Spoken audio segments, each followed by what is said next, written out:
Matapos ang ilang araw na pagliban, sa wakas ay muling nagbalik si Vice Ganda sa It's Showtime ngayong araw.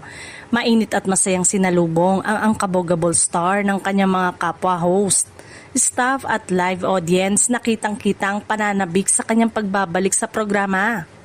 Agad ding napansin ng mga manonood ang masayang atmosphere sa studio nang muling makasama na mga host si Vice.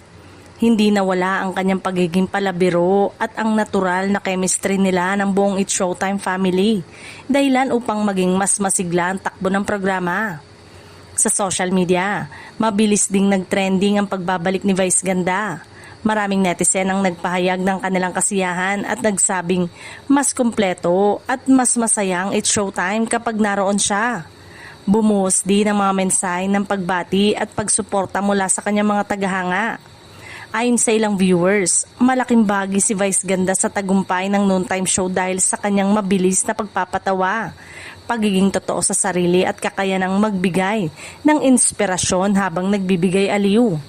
Dahil dito, marami ang nagsabing mas inaabangan nilang muli ang mga susunod na episode ng programa. Hindi rin napigilan ng kanyang mga kapwa-host ang ipakita ang kanilang tuwa sa kanyang pagbabalik. Makikita ang kanilang masayang kulitan at pagbibiruan sa ere na lalong ikinatuwa ng mga loyal na manonood na matagal nang sumusubaybay sa kanilang samahan. Sa ngayon, inaasahan ng maraming tagahanga na magpapatuloy ang masasayang sandali sa It's Showtime ngayong muli nang nakabalik si Vice Ganda.